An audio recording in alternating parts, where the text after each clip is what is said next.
नमस्कार दोस्तों, जय हिंद। सभी का स्वागत है एक बार अपने यूट्यूब चैनल पे। साथियों, यहाँ पे सारे क्वेश्चन जो मैंने ले रखे हैं वो सारे इंपॉर्टेंट क्वेश्चन हैं आपके अकॉर्डिंग टू डिफेंस एग्जाम, चाहे वो नेवी एसएसआर ले लीजिए, एयरफोर्स वाई ग्रुप ले लीजिए, या फिर आप कोस्ट गार्ड नाविक का जीडी ले लीजिए या डोमेस्टिक ब्रांच ले लीजिए। सबके लिए आपके इंपॉर्टेंट हैं, क्योंकि ये सारे के सारे जो क्वेश्चन हैं वो या तो रिपीटेड क्वेश्चन है या कि बहुत ज़्यादा इंपॉर्टेंट जो डिफेंस एग्जाम के लिए जिस तरीके का डिफेंस एग्जाम बनाता है, जिस तरीके का पैटर्न आता है जीके का, वो सारे मैंने यहाँ पे प्रिपेयर कर रखे हैं और सारे आपके लिए रेडी कर रखे हैं। तो ये 500 क्वेश्चन होने वाले हैं। इसका पहला पार्ट ये है 100 क्वेश्चन का, और 100 क्वेश्चन को मैं आपको वन बाय वन कराऊंगा। आप वीडियो को लास्ट तक देखिए। अगर पसंद आता है तो लाइक कीजिए और चैनल को सब्सक्राइब जरूर कीजिए यार। तो सबसे पहला क्वेश्चन है यहाँ पे, भारत का पहला गवर्नर जनरल कौन था? तो यहाँ पे भारत का पहला गवर्नर जनरल आ जाता है लॉर्ड विलियम बेंटिक। देखिए, वैसे अगर कभी कभी कोई लोग कंफ्यूज हो जाते हैं कि जो वॉरेन हेस्टिंग्स था वो कौन था, तो देखिए वॉरेन हेस्टिंग जो था वो बंगाल का पहला गवर्नर जनरल था, पर लेकिन जो भारत का पहला गवर्नर जनरल बनता है वो बनता है लॉर्ड विलियम बेंटिक। अगला क्वेश्चन है, सत्य शोधक समाज की स्थापना किसने की थी? ज्योतिबा फूले। तो ये जो समाज है, आर्य समाज वगैरह, ये अच्छी तरह से आप याद कर सकते हैं। इससे रिलेटेड एक ना एक क्वेश्चन जरूर आता है। अगला है, भारत का पहला मुगल बादशाह कौन था? ये था बाबर, जिसने 1526 में पानीपत के युद्ध में इब्राहिम लोदी को हरा दिया और सबसे पहला मुगल बादशाह बन गया। अगला क्या है, भारत का सबसे ऊंचा पठार यानी कि सबसे हाईएस्ट प्लेट्यू कौन सा है? तो लद्दाख का पठार सबसे ऊंचा पठार है भारत का। पर लेकिन विश्व का अगर सबसे ऊंचा पठार बोला जाए तो वह है तिब्बत का पठार, सबसे ऊंचा विश्व का।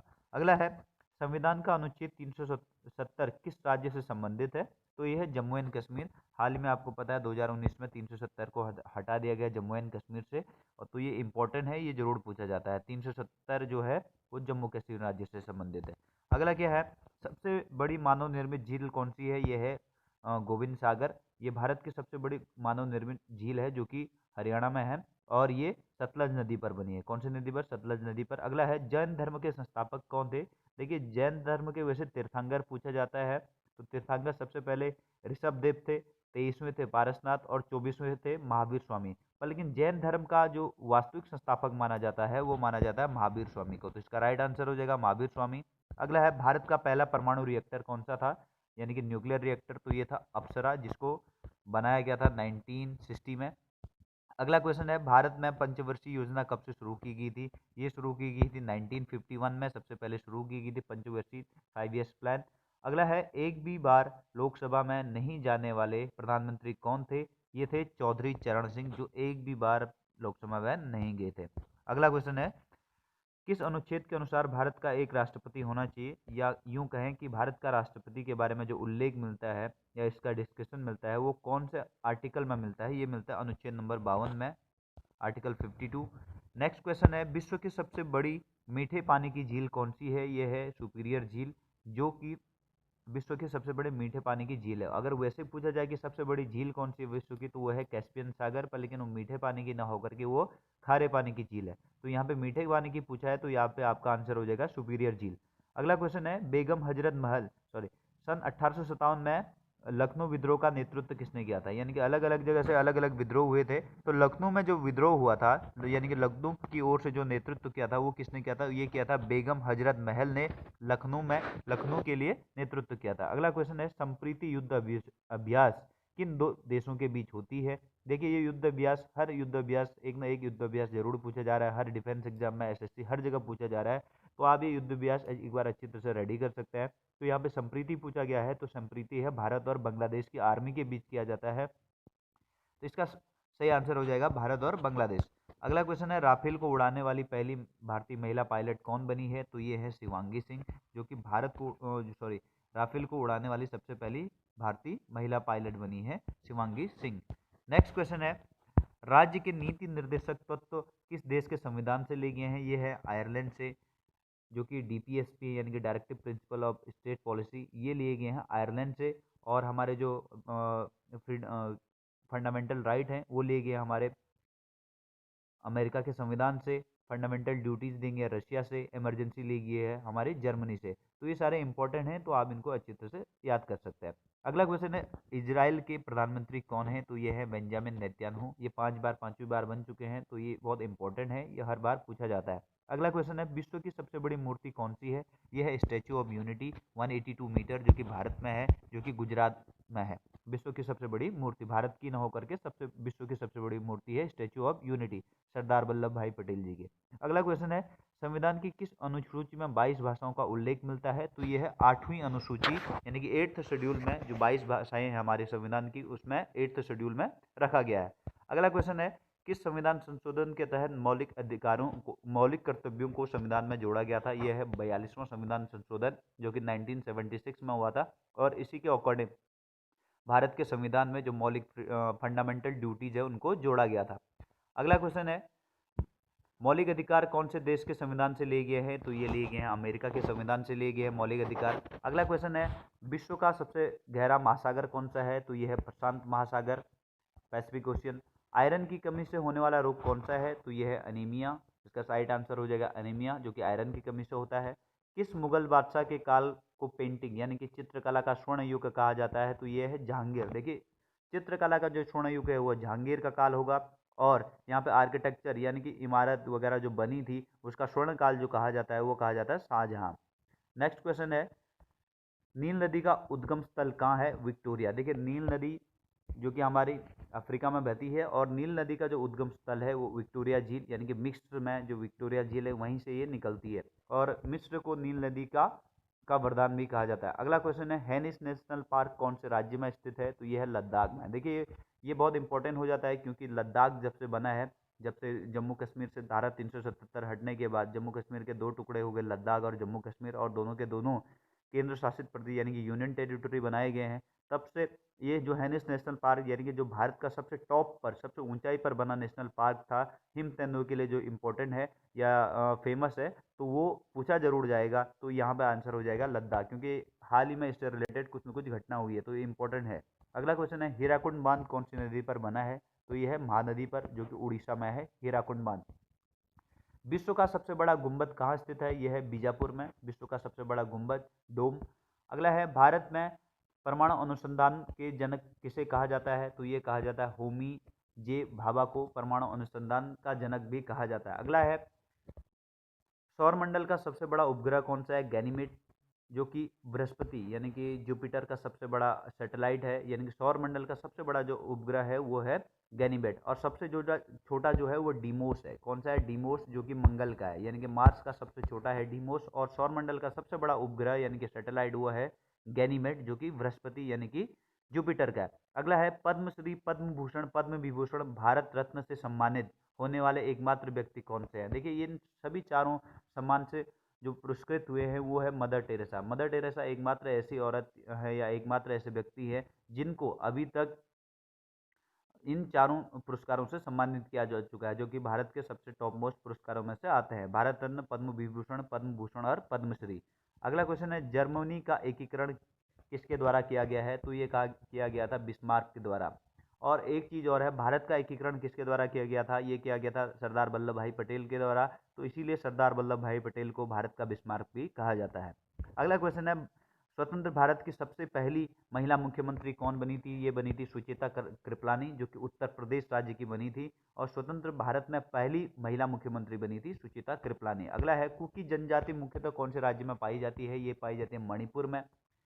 अगला है, बीजक किसकी कविताओं का संग्रह है? यह है कबीरदास जी की जो कविताएं हैं ये बीजक में लिखी गई है। अगला है, भारत का पहला परमाणु परीक्षण संस्थान कौन सी जगह यानी कि परमाणु परीक्षण कहाँ हुआ, कौन सी जगह हुआ? ये हुआ था पोखरण, गुजरात में, सबसे पहला परमाणु परीक्षण। अगला है, अवध का अंतिम नवाब कौन था? तो ये था वाजिद अली शाह। ये बहुत इंपॉर्टेंट है, बहुत बार पूछा भी गया है।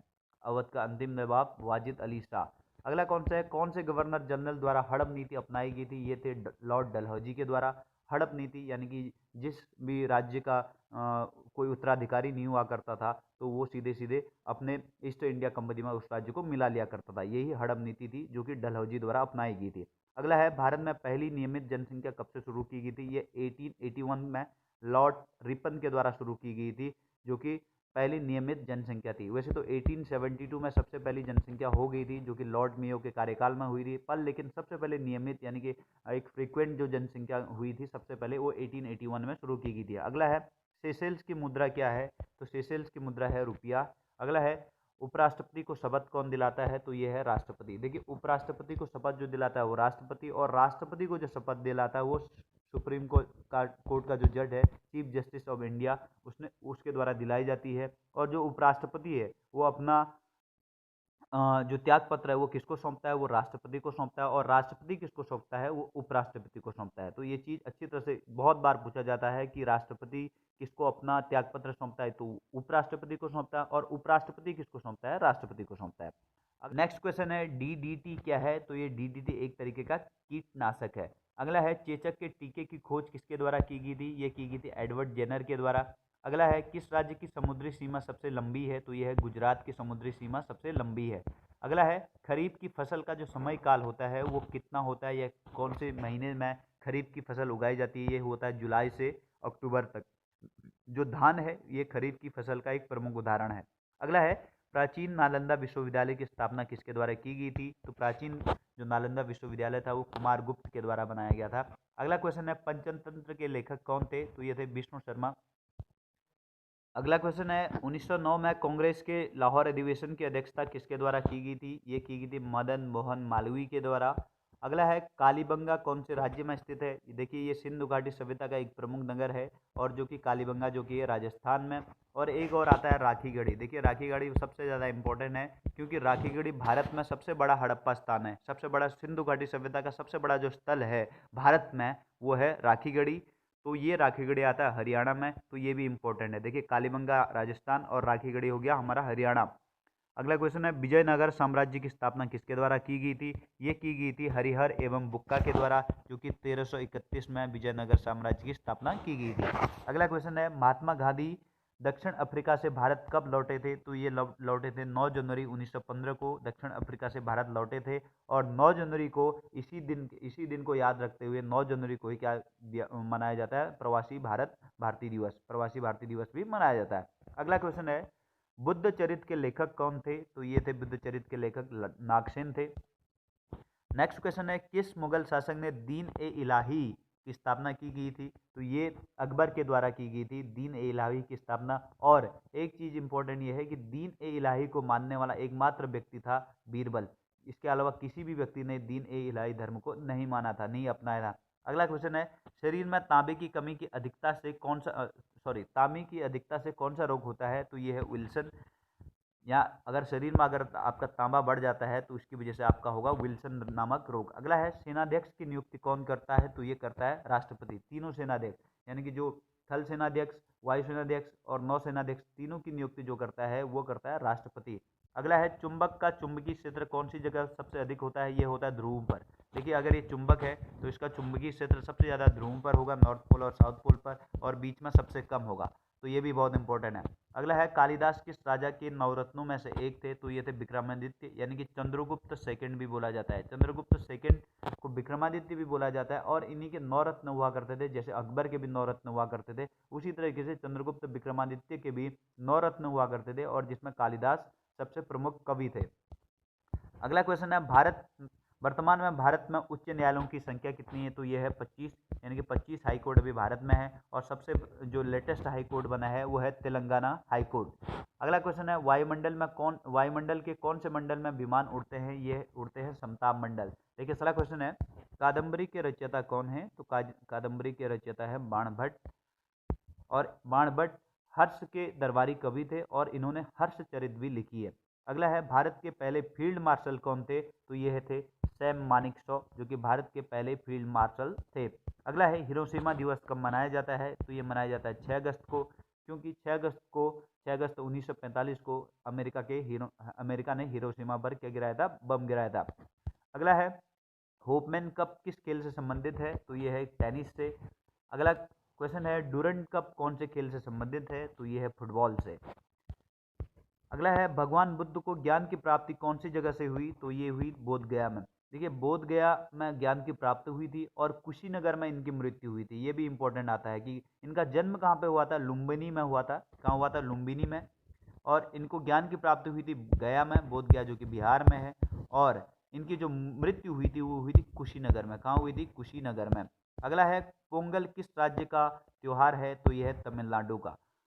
अगला क्वेश्चन है टेलीविजन का आविष्कार किसने किया था, ये किया था जीएल बियर्ड के द्वारा किया गया था टेलीविजन का आविष्कार। नेक्स्ट क्वेश्चन है, इनकलाब जिंदाबाद का नारा किसके द्वारा दिया गया था? तो ये दिया गया था भगत सिंह के द्वारा इनकलाब जिंदाबाद का नारा दिया गया था। अगला क्वेश्चन है, फॉरवर्ड ब्लॉक की स्थापना किसके द्वारा की गई थी? ये की गई थी सुभाष चंद्र बोस के द्वारा फॉरवर्ड ब्लॉक की स्थापना की गई थी। अगला है, विश्व रेड क्रॉस दिवस कब मनाया जाता है? तो विश्व रेड क्रॉस दिवस 8 मई को मनाया जाता है। अगला क्वेश्चन है, सूर्योदय का देश किसे कहा जाता है? तो ये कहा जाता है जापान को सूर्योदय का देश भी कहा जाता है।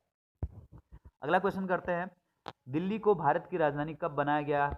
देखिए यहाँ पे ये टाइपिंग मिस्टेक है, ये 1912 में बनाया गया। 1912 में दिल्ली को भारत की राजधानी बनाया गया। 1911 में जॉर्ज पंचम भारत आता है, जो कि तब के टाइम पे ब्रिटेन का राजा हुआ करता था, किंग हुआ करता था, और वो 1911 में ये घोषणा करके जाता है कि जो दिल्ली है वो भारत की आने वाली राजधानी होगी। अभी तक दिल्ली की जो भारत की जो राजधानी थी वो कोलकाता में थी। अब 1912 में जो भारत की राजधानी है कोलकाता से कहाँ हो जाती है? दिल्ली में हो जाती है। तो इसका राइट आंसर होगा 1912। कितना हो जाएगा? 1912 हो जाएगा।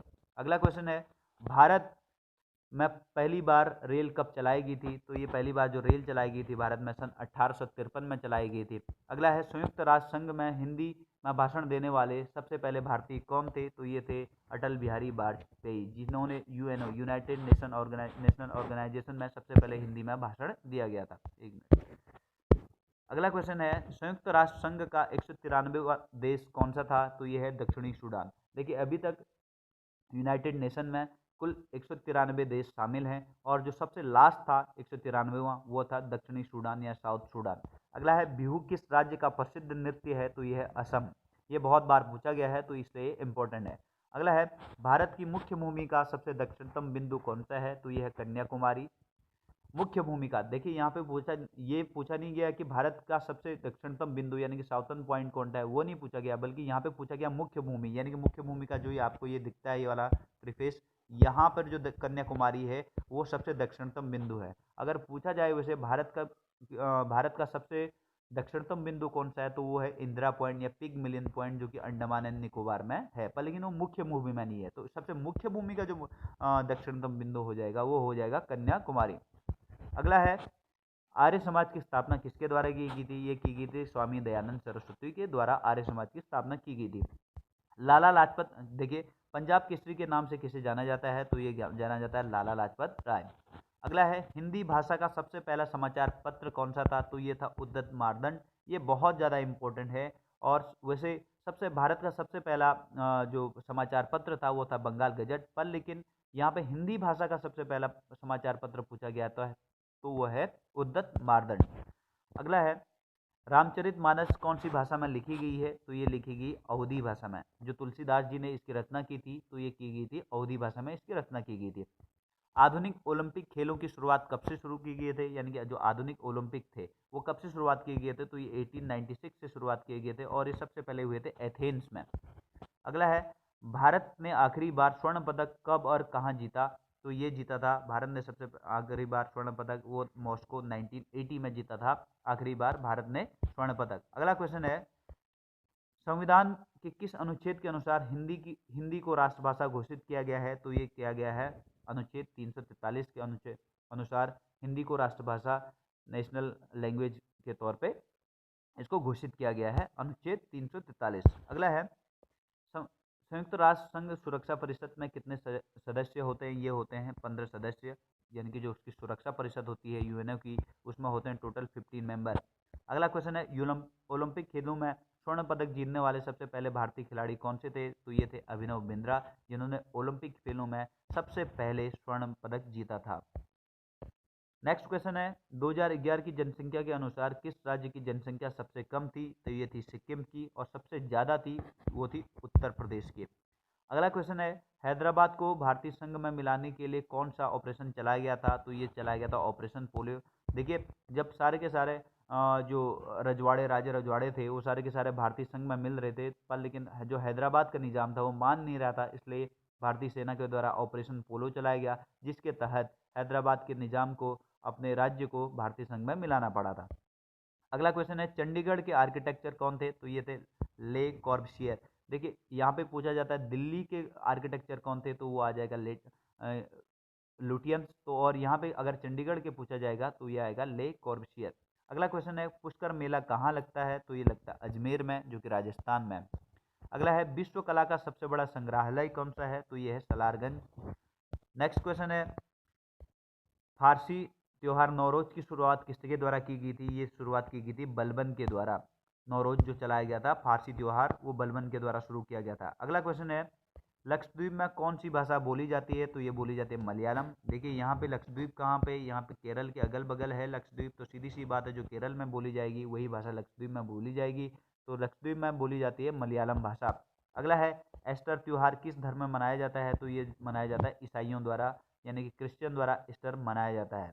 अगला क्वेश्चन है पंचायती राज व्यवस्था का उल्लेख कौन से अनुच्छेद में मिलता है, तो ये अनुच्छेद नंबर 40 और भाग 9 में मिलता है। भाग 9 और अनुच्छेद नंबर 40 में पंचायती राज व्यवस्था का उल्लेख मिलता है। अगला है grand old man of India के नाम से किसे जाना जाता है, तो ये जाना जाता है दादा भाई नौरोजी को। अगला क्वेश्चन है इंडियन नेशनल कांग्रेस और मुस्लिम लीग एकीकृत कब हुए थे, तो ये हुए थे लखनऊ अधिवेशन, कांग्रेस के लखनऊ अधिवेशन में, और 1916 में ये एक हो गए थे मुस्लिम लीग और कांग्रेस। यहाँ पे केवल मुस्लिम लीग और कांग्रेस ही एक नहीं हुए थे, बल्कि कांग्रेस जब दो भागों में बंट गया था 1907 में, एक गरम दल नरम दल, तो गरम दल और नरम दल भी आपस में मिल गए थे और साथ साथ में मिल गया था मुस्लिम लीग। अगला क्वेश्चन है स्थायी बंदोबस्त किस गवर्नर जनरल के द्वारा चलाई गई थी, तो ये चलाया गया था लॉर्ड कर्नवालिस के द्वारा। अगला है अकबरनामा किसके द्वारा लिखी गई थी, तो अकबरनामा लिखी गई थी अबुल फजल के द्वारा। अगला क्वेश्चन है शिवाजी का राज्याभिषेक कब हुआ था, तो ये हुआ था 1674 ईस्वी को। देखिए दोस्तों ये आपके 100 क्वेश्चन थे, सारे इंपॉर्टेंट क्वेश्चन मैंने यहाँ पे कराए हैं। ये 500 क्वेश्चन होंगे टोटल, और ये इसका पहला पार्ट है। तो आप अगर आपको वीडियो अच्छा लगता है तो प्लीज़ इसको चैनल को सब्सक्राइब कीजिए, वीडियो को शेयर कीजिए और साथ में लाइक ज़रूर करिएगा। थैंक यू, जय हिंद।